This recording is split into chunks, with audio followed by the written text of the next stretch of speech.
Yeah, I took my braids out and I haven't washed my hair yet. I just combed it out. It was, ooh, I hadn't combed it out because before Friday because you're supposed to let the hair just allow it to have its own natural progression. When you take your hair down, you're supposed to let it air. And part of airing it out meant that I just let it be when I took it down. I just combed it out. I'll probably wash it tomorrow. I was supposed to wash it today. Oh my goodness. Ooh. Today's chapter is on crazy. I survived a contract hit. My son did not. And after his death, there were two very important things that happened that I just woke up this morning and was made aware of, because I was looking at 1.0 situation and I was like, I had to revisit 1.0 this week in order to make sure that my friend who cares about me so understood that I was done with him. I mean, completely done. No looking back. And the only way for him to come back is if he takes care of his own situation, which I highly doubt, because especially right now, he's so steeped in issues that he can't see his way out right now. I feel sorry for him. Been there, done that, and don't want that t-shirt back.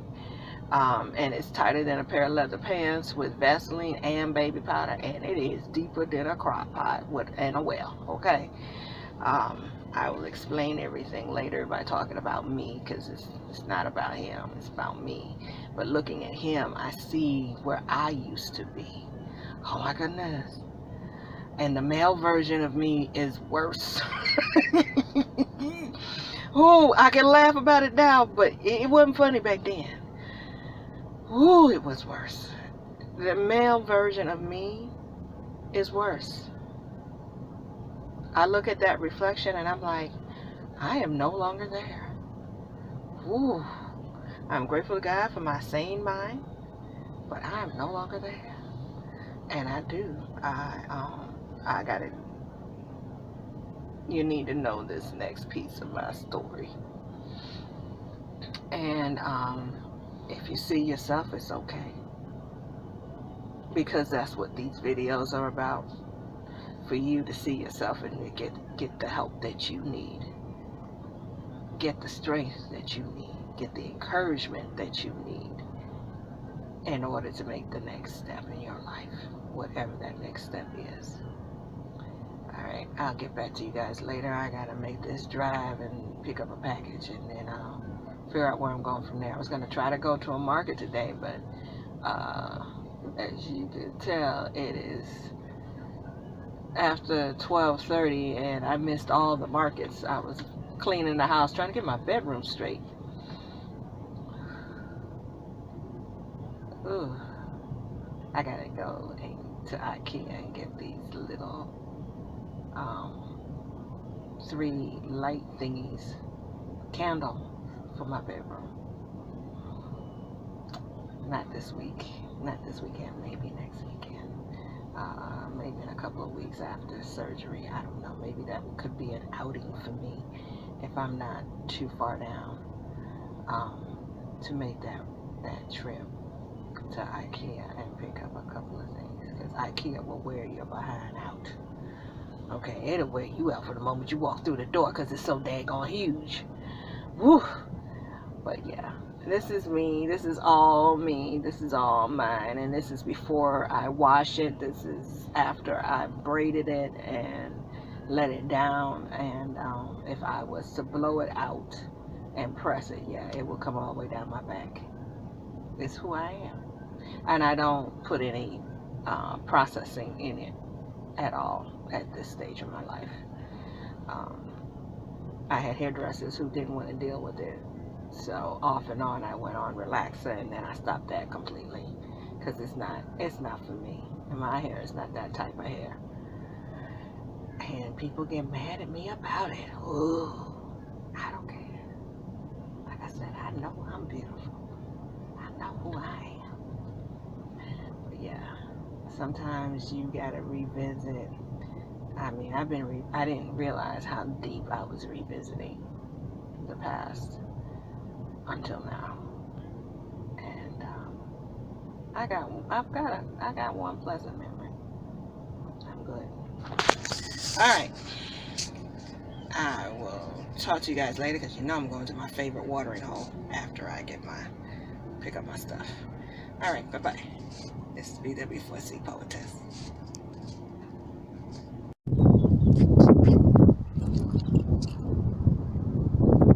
I wonder. I don't know.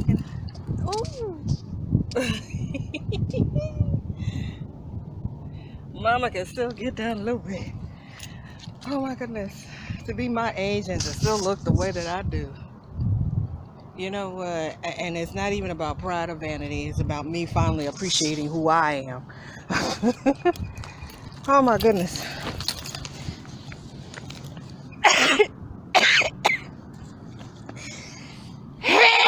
Oh, excuse me. Yes, I am back in my favorite watering hole yet again.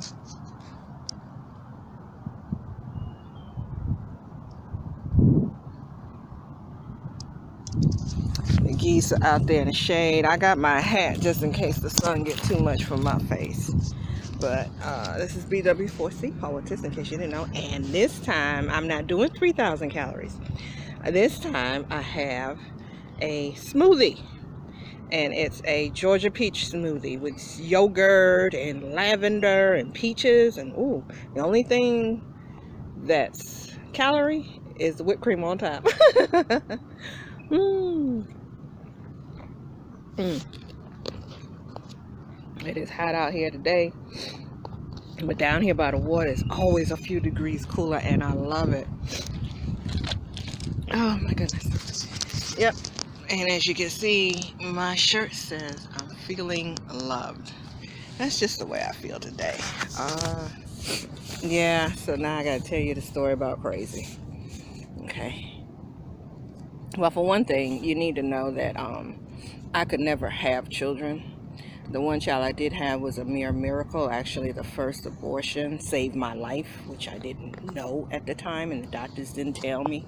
Isn't that wonderful? But that's the way it was in the 80s. They don't tell you anything.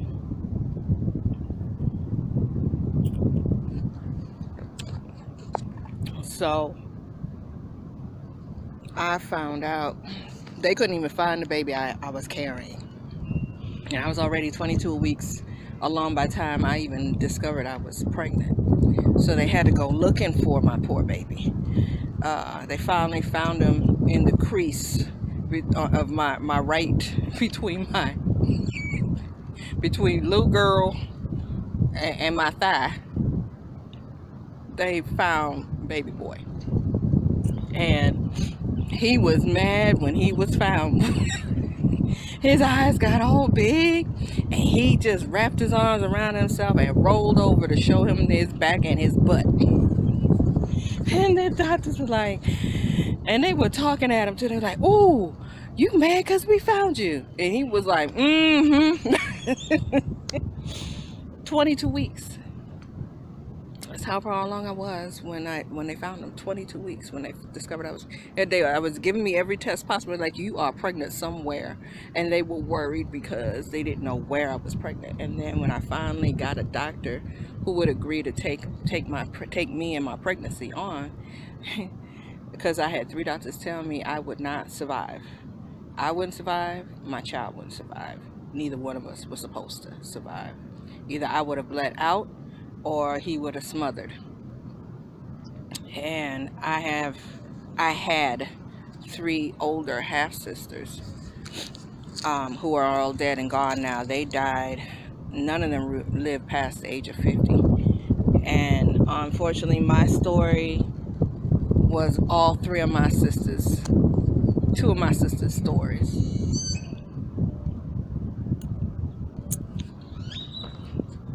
For one, the baby smothered coming out, and they were all boys, every last one of them. 4 of them smothered coming out. Another sister, she had the same issue I had, where she went to work, come home, her child's unconscious. Come to find out that the dude that was there, that was supposed to be helping her and loving her and being and going to be the future husband and father to this child and her, he fed the child alcohol until the child died, passed out. So it was alcohol poisoning that child died from. And then with mine, as I said before, it was a contract hit that failed and flipped onto my baby. So that's the tail end of chapter 1. For chapter 2, talking about crazy, after I got stomped at the funeral, my mother allowed the crazy exes to show up, and they basically took their pants down and shook their behind, screaming and yelling I was supposed to give my child to her, that my ex had signed off on the paperwork and the child was no longer mine, and I deliberately did this in order to make sure she didn't have no children. And it was just, I couldn't even grieve my own child in peace. It wasn't allowed. And it wasn't until the murder trial that I found out about the contract hit and everything else. So I didn't even know what was happening, and nobody stayed to care for me.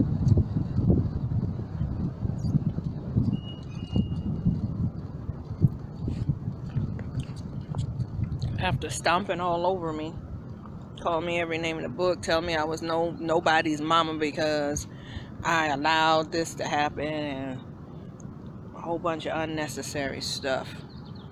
Everybody took off, left me alone to try to deal with my own grief. And my child was my heart. He was the only person next to my daddy that I loved. When my child came out between my legs, he carried my heart with him. And he had no problems waving it in the air, talking about this mine, and this my mama. That's my mom. And so after he was gone, I didn't know it, but God sent me an angel. And at the same time God sent me an angel, the devil sent me crazy.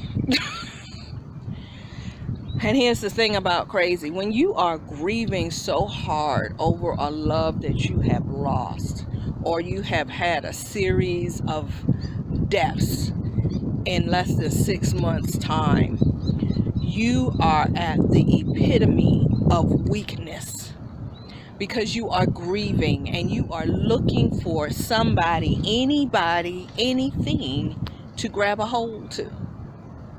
And the problem with that is, usually it's crazy. Because crazy always looks for when you are at the epitome of your weakness, to all of a sudden show its head. And here's the thing, crazy been there all this time. They've been watching you. Been watching and waiting just like a hunter. It don't matter if it's male, female, or otherwise. It goes in either direction. Okay? I've seen the female crazy to my male crazy. It's not a pretty sight. And honey, just to make sure they got you on lockdown, they will destroy everything and everybody that would do you some good. Okay? I know from what I speak. Hello? I had an angel and I didn't even know I had him. I had an angel.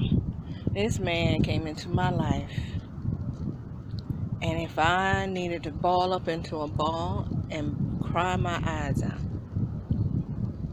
not only would he let me, but he'd make sure I wasn't on the floor. He picked me up and he'll put me on the couch and he'll hold me till I went to sleep. And then he'll sneak my bills into his pocket. Now, mind you, it's not that I wasn't working. I was working and paying my own bills, but he had the presence of mind to know and understand that in the condition that I was in,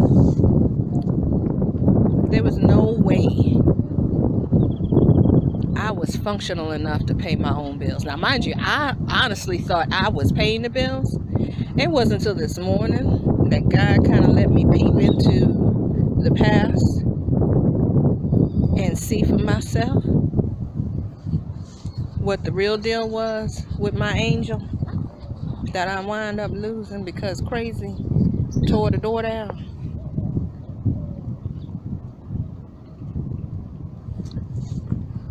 My angel helped me pack up the rat trap I was in. That's how far down dude had brought me. The one that killed my baby and was trying to kill me. That's how far down he had brought me. I wound up in a rat trap, which is not like me. And mind you, I'm working. And so he helped me move out of that rat trap into my better apartment, you know, because I was on automatic and he knew it. And he helped me clean that mess out. He helped me to see some things I did not know about because it was hidden from me. So he found a whole bunch of stuff I had no idea. None whatsoever. Middle class bougie ass chick. That's me. Bougie all the way. I ain't gonna lie. I'm not gonna lie. This is what you call true bougie. All that other stuff where your clothes are so tight you can't breathe and you're hanging out from every end of it, that ain't bougie. That's not the way. That's ghetto fabulous. There's a big difference between ghetto fabulous and bougie. Trust me, I know. Had it. I've had my million and I've lost it. Gave it away. And a whole bunch of other things. Which is just par for anybody's lifetime. It's about how you get back up that counts. You know, so no, I without anybody's help but the Lord, I had my million and I've lost it. Now, if I had had some help back in the day, I'd have been an heiress right now, because I'd have had 3 million. I'd have had $1 million to give away, $1 million to save, and $1 million to spend. That would have been me. Okay. So that's why I'm intimidated to just about everybody I meet. Because I play the dumb role real good. Because people are liable to do some of the stupidest things as soon as they find out you have a little bit of knowledge or a little bit of money.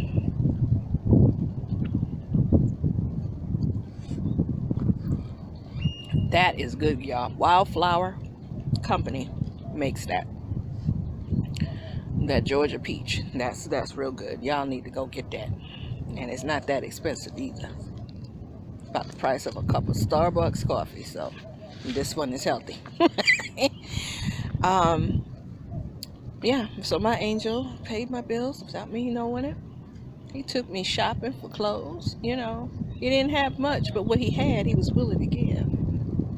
And it wasn't that I wasn't appreciative. I just couldn't understand, because the way I had been stomped on, I couldn't see how anybody could love me. I couldn't see how anybody could care for me. And then I had a friend who had a funeral literally within a month of mine.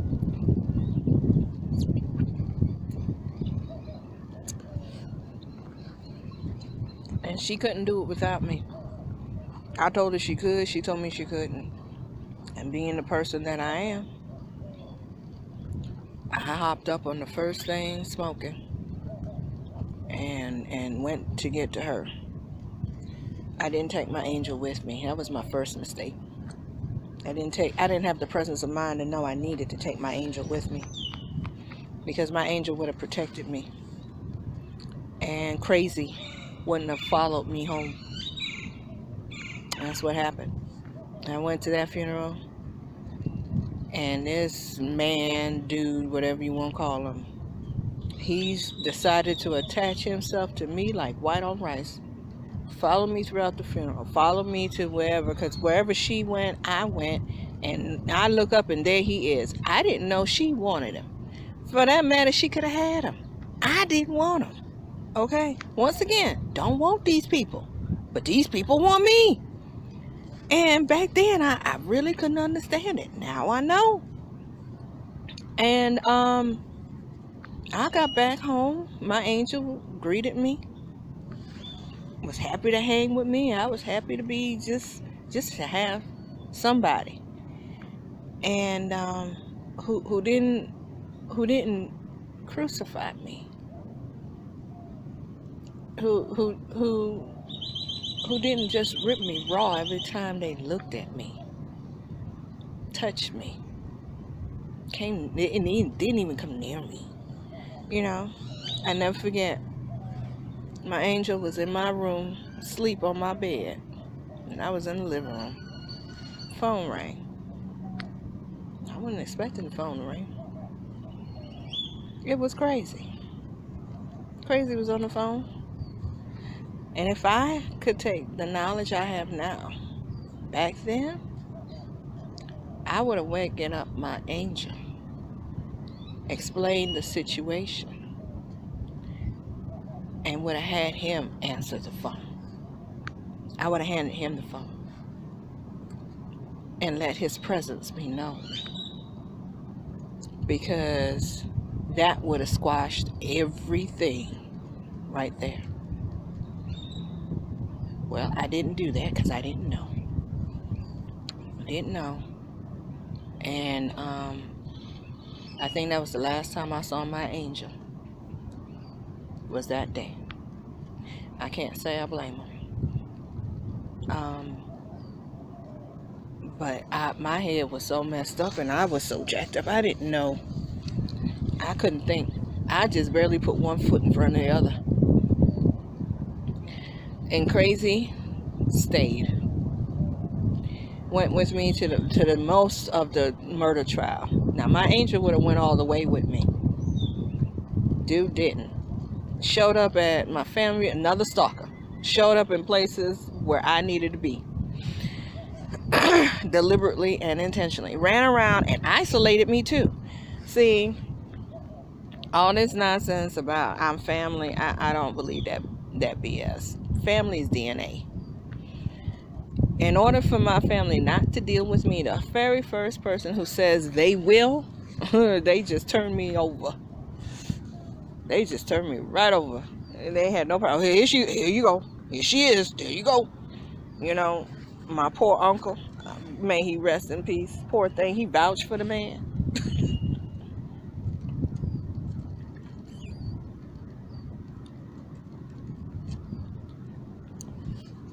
And the funny thing about that, he vouched for the man. But get this, when the crap hit the fan,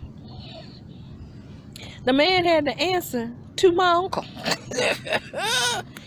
And he was Uncle Thug. Ooh, every family has an Uncle Thug, and I had one too, and I loved him. I loved him dearly from all my heart, because he didn't give a dog. He was like, look, yeah, she got DNA, and it's not just DNA. She more than DNA. That right there, I protects. Okay? I protects that. So don't even.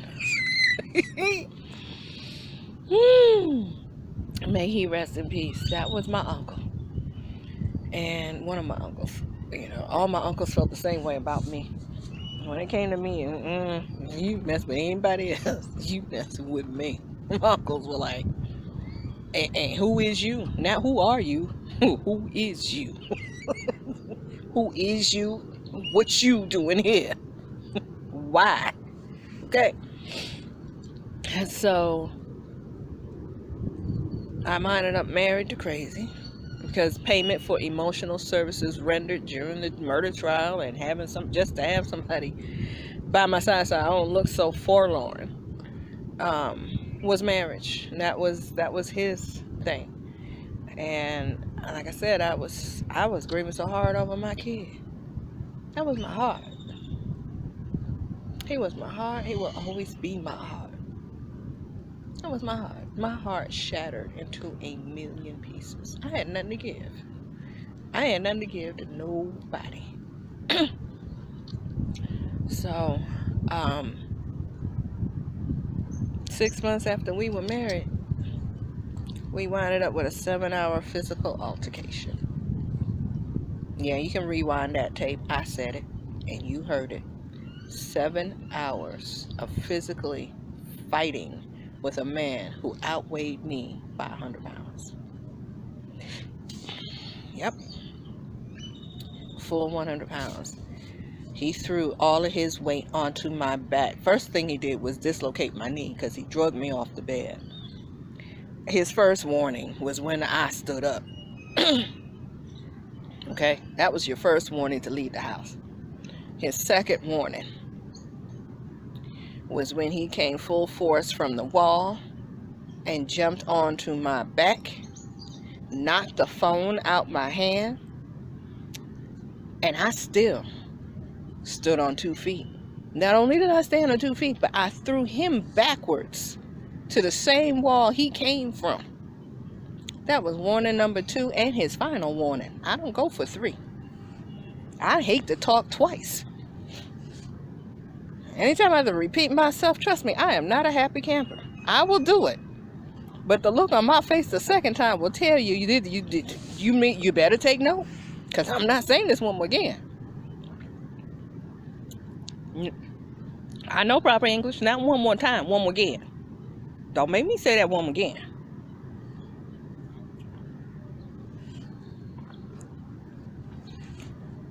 I spun around. That's the last thing I remember, because I spun around on that one good foot.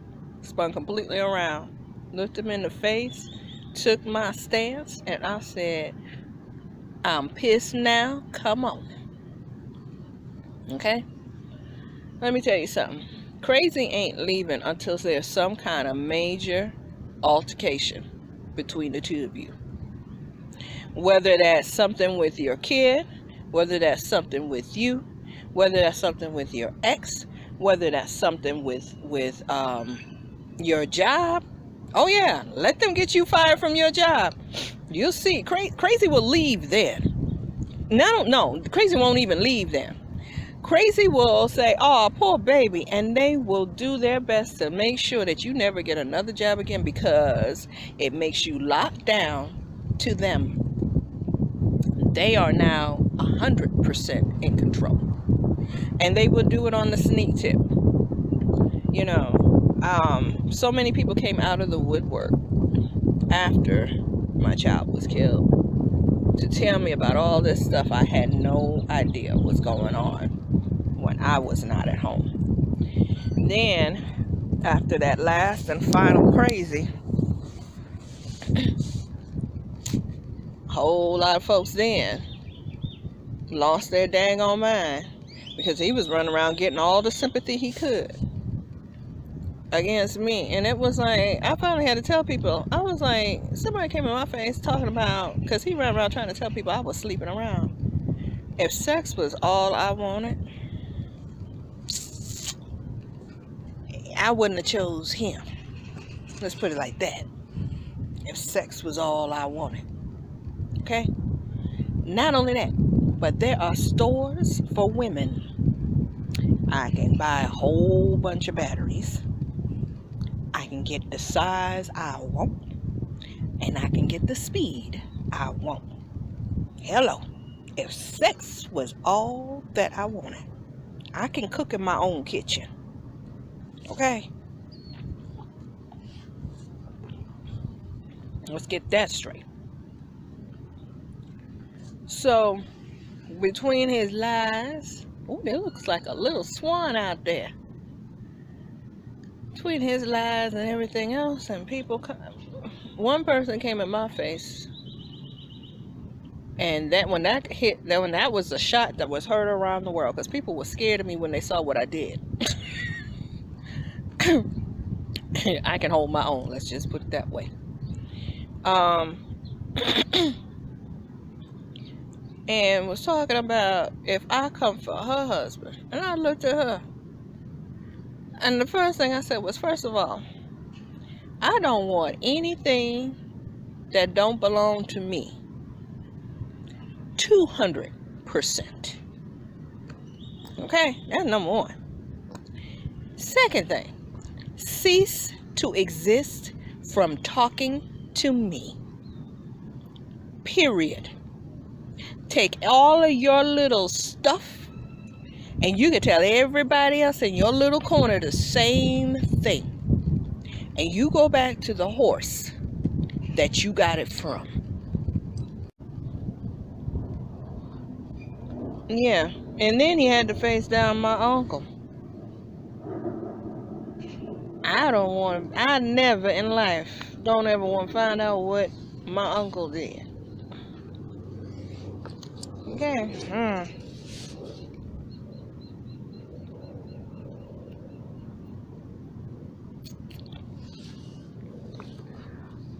But that's what happens when you deal with crazy. When you deal with crazy, everything in your life spirals completely out of control. And you're scratching your head trying to figure out why. The why is looking at you when you walk through the door. That's why. I regret losing my angel. And then I had to be somebody else's angel like a couple of years later, and this guy, he had the same situation I had. His child was the same age mine was, and he was leaving his ex-wife. I think she's still an ex. And in order to get back at him, this woman took her child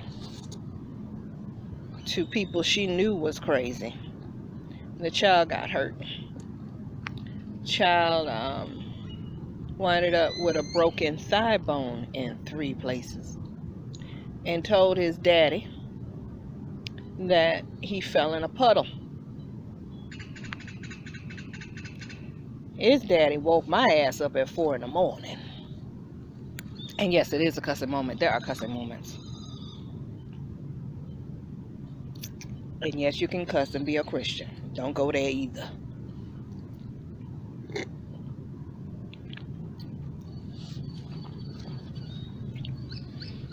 His father showed up at my house at 4 o'clock in the morning, because he had been MIA. And 4 o'clock in the morning, there's this noise on my door.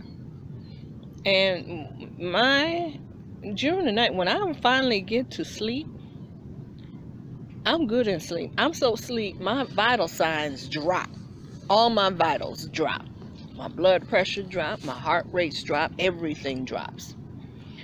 So when you scare me out of a sleep, I'm like a drunk person at first, if I'm able to function, because everything drops. So now all of my pressures and everything has to come back up to normal. I made it out to the door. I let him in, and I don't usually do that for anybody, but the urgency with the way he was handling that door told me I needed to let this man in. So I did. I let him in, and he just starts all over me. You know how men do when they get amorous. And I knew something was wrong, and I had to push him off of me. And yeah, he was heavier than me too. I'm strong when I need it. I had to push this 6'3" man off of me. Look him in and make him focus his face on me. And I told him, I said, I can't love you like this. What is wrong? Talk to me. And his whole composure fell. And like I said, this is all 2 years after I dealt with crazy, so it wasn't like he came on the heels of that. I never need a man that quick. I always take my time, anywhere from 6 months to a year, to 2 years, to 3, to finally now 20 something.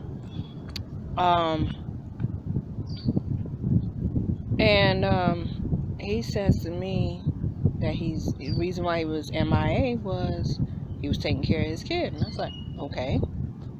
You taking care of your kid? I said, yeah. I said, all right. And he said, and his thigh is broken. His leg is broken in 3 places. 2 of them in his thigh. The thigh was broken in 2 places.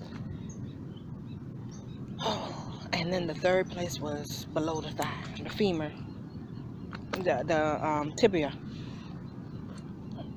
Yeah, I know medical. I studied medical too. And I said, excuse me? I said, how? Just how? And he said, when I picked my child up from the hospital, because they wouldn't release him to his mama, which was his first red flag. He said, when I picked my child up from the hospital, my child says to me that he fell in a puddle. I'm fully awake now. Any sleep I had left was totally gone. I looked at my second angel, and I said to him, I said, that's a lie. I said, I can tell you right now, that's a lie. And don't be mad with your son for telling you that lie. I said, he's telling you that lie to protect you. I said, I know from what I speak. I don't know to this day what lies my child was told so he wouldn't tell me what was going on, so that I could save him. And I told him, I said, your son has been lied to, and he's a child, and he would believe it because it comes from an adult. And those lies are, I'm going to hurt your father if you tell him. I'm going to do this to your daddy if you tell him. I'm going to do the 3rd, the 4th, the 5th, the 6th thing if you tell him. I said, that's why your child looked you in the face and bold-faced lied like that. He's trying to protect you. That's what children do. Children ain't going to tell you the truth for nothing. Mostly because they're trying to protect you. They love you. If you are the parent they love, if you are the parent who is doing everything for them, feeding, clothing, taking care of them, nurturing them, they will walk on water if they had to protect you.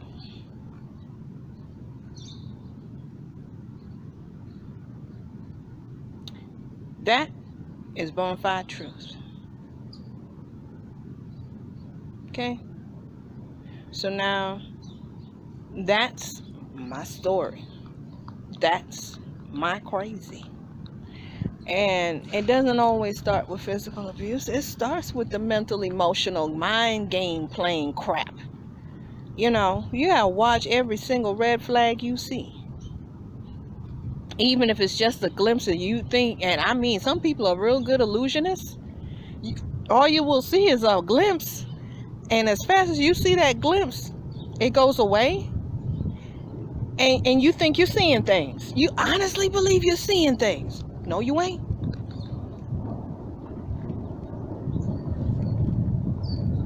No, you ain't.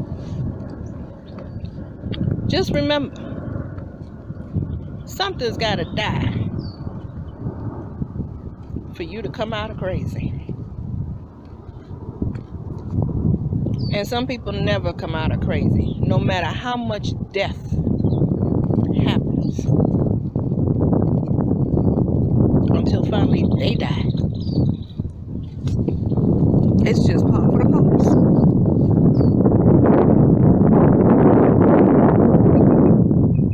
All the fighting. I don't believe in that hood love. I never heard of it. Never heard of it until I heard Mary J. Blige sing it. Okay, and we weren't poor, so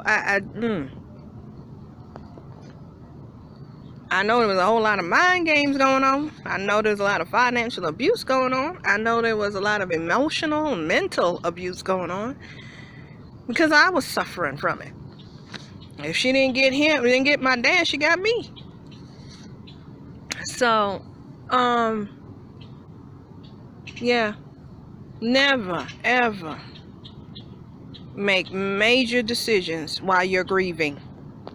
Don't make any financial decisions. Do not buy a house. Do not buy a car. Do not get married. Whew. Do not make somebody your woman, your husband, your man, your nothing while you're grieving. Why? Because you can't see straight. And when you finally do see straight, you will be in a city full of ash because the city would have burnt down. The city, country, and nation called you would have burnt down to the ground. And it will take years to rebuild it back up.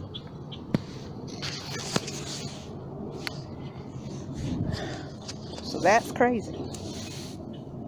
And Einstein's definition of crazy: doing the same thing the same way, expecting different results. Because I didn't know what abuse was, what stalkers were, that shelters actually could really help you. All I kept doing, I kept the same problem with a different face that got worse each and every time. Because they were slicker than the last one. So they lasted a little bit longer. You know. And I was in love. In love with what? I know a whole lot of folks who say they were in love with their abuser. Not me. Every time I was always looking for a way out. Always looking for a way to disappear. Always looking for a way to get the hell away. And until I could find it, I just kind of swallowed stuff. Until I could find that exit door. Especially since I had a kid. When I had my baby, I didn't want to keep moving, but we did. We did. The harassment was horrendous. The unnecessary harassment was horrendous. I was the one working a full-time job, and I was making my money. I was making good money. But technically, I should have never had to leave the state of my birth. All I needed was a year of protection and a roof over my head. I had a job that was paying for my education. I was making good money. And family couldn't do that.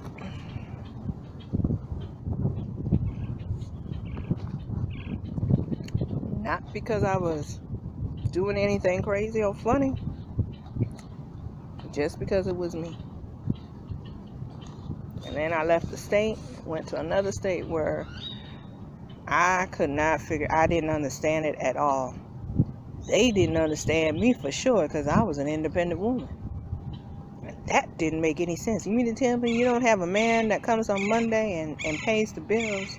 You don't have another man that comes on Tuesday and fixes the sink? You don't have another man that comes on Wednesday to get your hair and nails done? Get your hair done. And then there's another man on Friday that comes to get the rest of the package done. And by Saturday night, that's your good time man who's going to take you out to the clubs and champagne you to death. I'm looking like, what the hell is that? But yeah, if I had the knowledge that I have now, a whole lot of things I would have done different. But yeah, crazy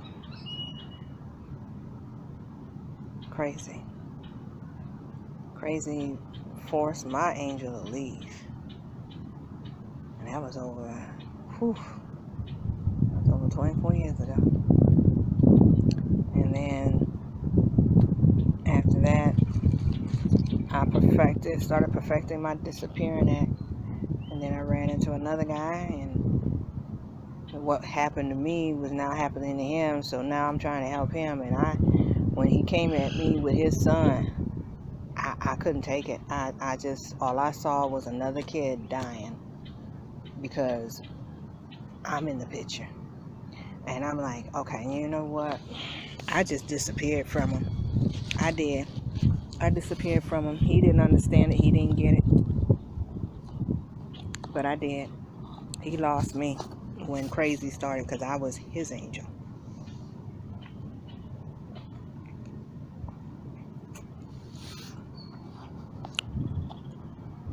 And then a year or two later, I had a really good friend, and he passed. And then I didn't bother. And I was really getting, and he and I went to church together. We worked in ministry together, you know. And he was a good man, but he passed. He died. And now it's all these years later. And it's funny because I got a Facebook post that reminded me that this time last year, I was talking about 1.0 had me thinking about how many years it's been since I allowed a man into my life. Oh, that was funny. Little did I know that with him, I revisited quite a few areas, and now, and I'm glad. I'm real glad that it's over, that it's clear, that I'm ready, that I've learned as much as I've learned, that I'm seeing as much as I've seen, that I'm ready for the next level up.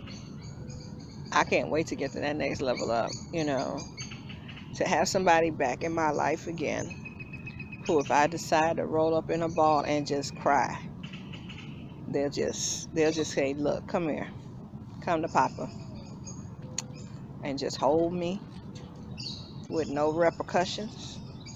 Can't wait to have that back in my life again.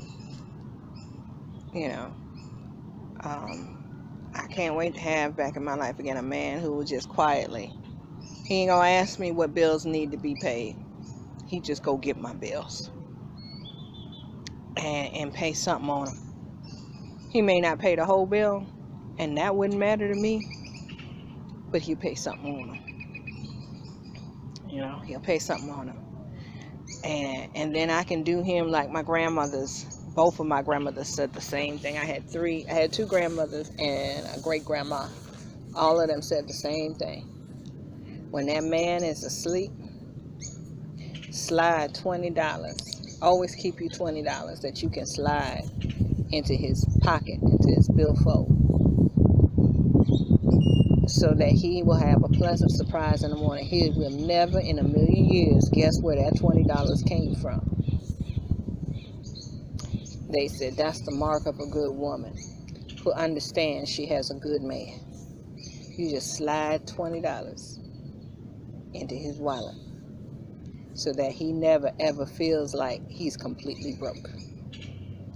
Now for a man, $100 is broke. Okay? And so if he got 120, he don't think he broke.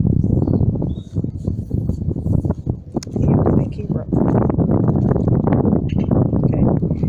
That's the tender love and care manual. My grandmother's, my great grandma, that's what they taught me. You know, when I get that quality of man, ooh-wee, it's not even about happily ever after and 100% perfection. It's about really living the life. Because that was the thing I said, you know, all I want to do is enjoy you. That's it. I want to enjoy you. I want to enjoy every last bit of you. I want to enjoy the things that you like. I want to enjoy the things that make you happy. I want to be there for the bad times too, the times when you're hurting. You know that your home is a sanctuary to come home to, because I'm there. I'm there. You ain't got to say a word, baby. Just come on in the house. You know, come on in the house. You know, and now, I'm not saying it'll be perfect. I'm not saying there won't be some arguments here and there, or disagreements. Actually, not arguments, disagreements, because we got to understand each other some kind of way. And that's what I want in my life. I want somebody I can enjoy. I want somebody who can say, you know what? Why don't we hop a plane and go to Paris for the weekend? Or why don't we go to California for a minute?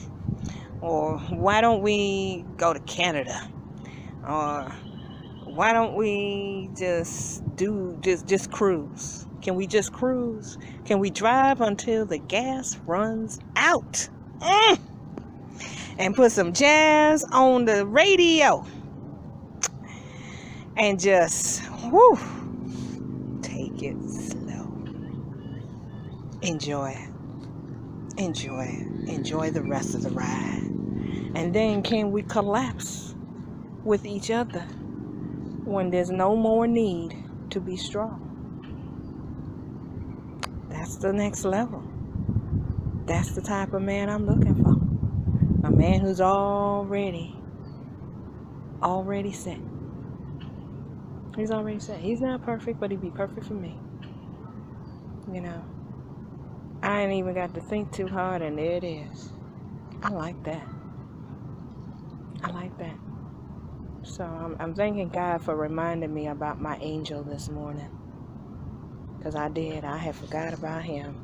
Because there weren't too many good things that happened in my life. There weren't that many. And it's easy to forget the good things when you're going through crazy. Alright, so we're going to start at the top again. When you are grieving, do not do what? Do not get married. Don't fall into a relationship. Don't make any no financial decisions. Don't make any large purchases. Don't empty your bank accounts. Don't do none of that. Allow yourself room and time to get through the heaviest part of your grief. And then make sure you go to a counselor to sort the rest of it out. And maybe after that, you'll be ready for someone like me. You know, someone like me. And then he could have said the same thing. Then maybe after all of that, you'll be ready for a man like that. You'll be ready for an angel. For an angel to come into your life. You know, I'm not looking to be swept off my feet. I'm just looking for somebody who can be my companion, who can care for me, who can adore me, who can love me well. So ends the chapter of Crazy. This is BW4C Poetess, signing off.